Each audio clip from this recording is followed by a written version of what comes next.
the nature boy would say. Welcome to the Off Base Podcast. The podcast carefully crafted to remind you to suck a fat one if you think you're the only one, because you're not. I know I'm not. I'm your host. I'm the Rocky Mountain no-name Jackass. It is 38 degrees in the city of Aurora. It's 7:44 in the a.m. on December the 9th, 2021. Cha time.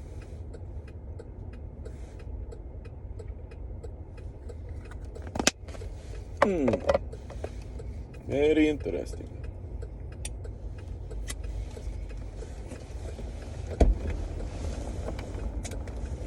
That is so disgusting. Yeah. Gotta deal with it. Sorry. Alright. We are ready to go. And there it is. That car passed me.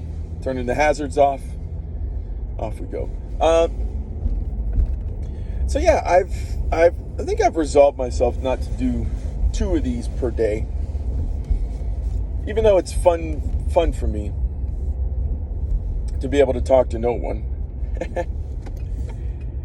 The afternoon one it's very different because I think I mentioned this before sometime last week. In the afternoon, my mindset is coming off of work mode, kind of preparing to mentally deal with anything that the kids are gonna bring into the car. So it's very different than the morning one. The morning one, I feel like I got a lot more freedom of thought. Like I already worked for about an hour and a half, and then I'm headed back to go to work. But I don't know. I don't think I need to do the afternoon version. Morning version is fun for me. It's fun to do. Speaking of which, one of the things that has been happening to us on our drive in the morning to school is a very strange natural phenomenon. Interesting, but strange. Something like this would happen in Texas when we lived in San Antonio. Very, very strange natural phenomenon. That natural phenomenon in Texas was a butterfly migration. It's very strange in San Antonio. There's this time every year, and I forget when it is, but you just get this huge migration of butterflies. You'd be driving down the highway, and it looked like a cloud for like a mile or two, just coming at you. With all these butterflies. It was weird. It was cool, but it was weird. Same kind of thing is happening right now here in Colorado for the past week. And the route that we take to school, there are squadrons. I'll use that term. Really tens of thousands of geese that look like they're migrating, but they're not, because they keep flying back and forth. We see them every morning. And it just looks like, when you look at it from afar, it looks like sky dirt. But then when you start to get a little bit closer, you see these enormous V formations of geese just flying. And they're not flying south for the most part. They're flying west. And just really, like I said, we've seen them all week. And I find it hard to believe that it's not the same geese just going back and forth. I find it hard to believe that there's more than what we saw. Like, the sky was filled with them. I wish one of the kids had taken a video of it. It was pretty phenomenal to see. Strange, but interesting. Which brings me to, I guess what will probably be the major topic of conversation this morning. Is as I was coming across the highway, it's a quiet car this morning. My stepdaughter asked if she could take a nap. And of course, we said absolutely. And tried to accommodate her, where the rest of the car just stays quiet. Just so that she can get a little sleep. And that's fine by me. I don't know if she stayed up late last night, past the bedtime. We watched The Prestige yesterday after dinner. And movie got done about 9:30. We went to bed right after that. So she should have gotten a good 8 hours of sleep. But I think it was Monday. We had winds blowing like really strong. And something fell over. And I went upstairs to check on the kids and see if there's anything, up there that fell over. And when I went to check in on her room, she was fucking up on the computer. I'm like, all right, that's it. Give me that thing. You're going to bed.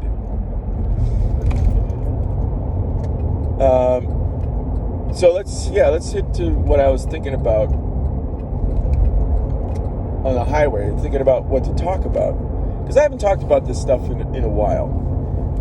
And the reason why is because for the most part, I kind of feel helpless to do anything about it. How many of us out there are just average Joes? And as we get older, we have families, we try to pay attention to what's going on in the country from the political standpoint, from the governmental standpoint. And the more you research it, the more you realize as an American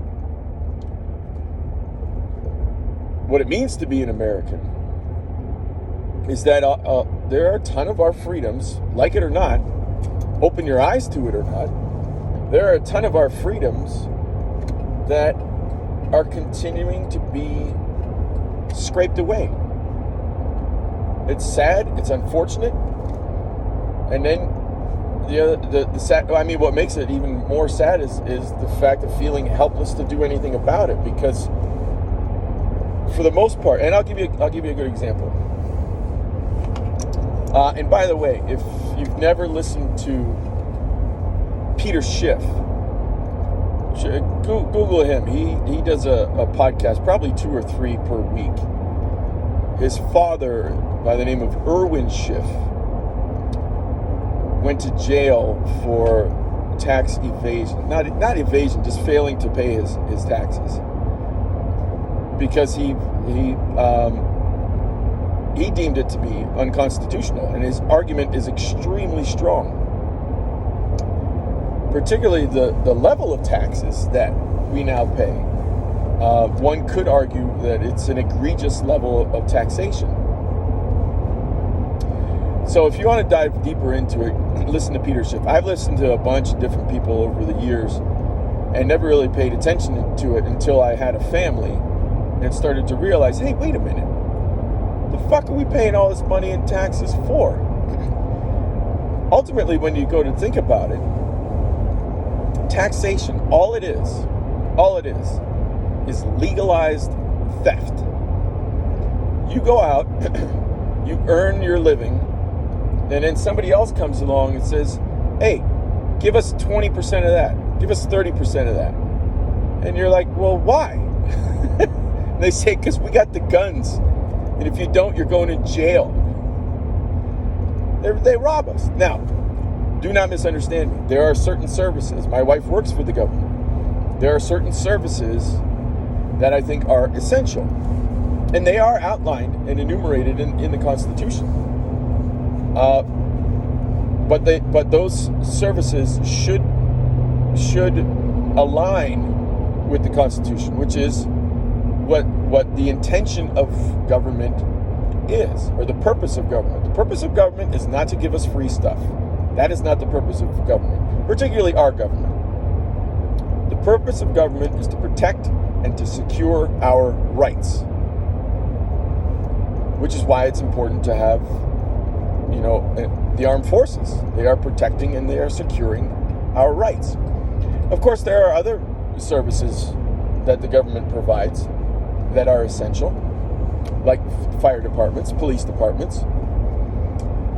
But apart from protecting and securing our rights, they should not be collecting any money from us to do with what they think is best.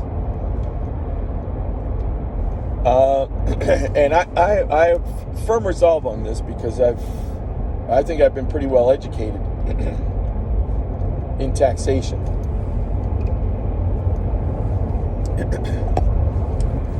And I'll put it like this. Let's say that you and your spouse, or anybody in your family, however your family is organized, you're bringing in a certain amount of money every month. I'm pretty sure that you know how to allocate your funds better than somebody else who may steal them from you, right? What do I mean by that? Well, government officials, politicians will come along and say, well, we need this program to help so-and-so. Their intentions are always good, but the road to hell is paved with good intentions. And a lot of times what ends up happening is that somebody who comes along and takes your funds and wants to allocate them how they see fit, you're going to see your funds mismanaged. And there are tons of different ways to argue this. One of them that, you know what, I'll take a quick aside. I guess one of the reasons why, well, no, I don't need to go down that road. Let's not go down that road. Let's just stick with what I was talking about allocating funds and how they get misallocated when somebody just takes them from you. So one of the biggest ways to argue something like this is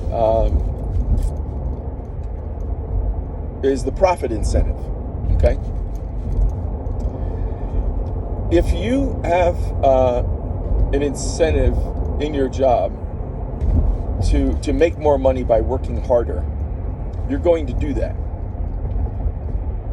If there's something that you want, that you need more money with which to buy this certain something, you can work a little overtime. Maybe you go to school to acquire a different skill that's going to make you more marketable so you can earn more money. You do that. If you're a government employee, what incentive do you have to better yourself? What incentive do you have to make more money? You don't. Because where's your money coming from? It's coming from taxation. So a lot of times what happens with these government programs is you get inept people who are running them. The bureaucracy that's involved in running these programs is inept. There's no profit motive. There's no profit incentive. To, as I mentioned, I think it was earlier on in the week, to offer a high quality good or service at the lowest possible price. You don't have to worry about cost. There's no worry on cost. And like I said, Peter Schiff has done just a phenomenal job over the last decade trying to educate the public and make them realize that we're founded as a nation of rugged individuals. We weren't founded as a nation where a crony bureaucratic government steals your funds and then gives shit to people. That's not the purpose of government. It's not to give shit to people. All you're doing there is you're taking away their individuality. And you're allowing them to, how do I want to phrase this? You're allowing them to develop a mindset of groupthink, where shit, I don't have to, if I don't have to do this, if I just belong to this certain group, then the government's just going to give me stuff. Gimme, right? Forgot where I was. Oh yeah. So let's do this. Let's take this example. The education system. Everybody's bitching about the high cost of tuition. Oh, tuition's so expensive. Blah blah blah blah. Yeah, you know what? I forget when the government actually got involved in education. It was either the 60s or the 70s. But before that they got involved, people had no problem going to college. Because what they would do is they would work jobs in the summer, and they would work while they were in college to earn enough money to pay for their tuition. Tuition prices were low. Now, well, how do I want to say this?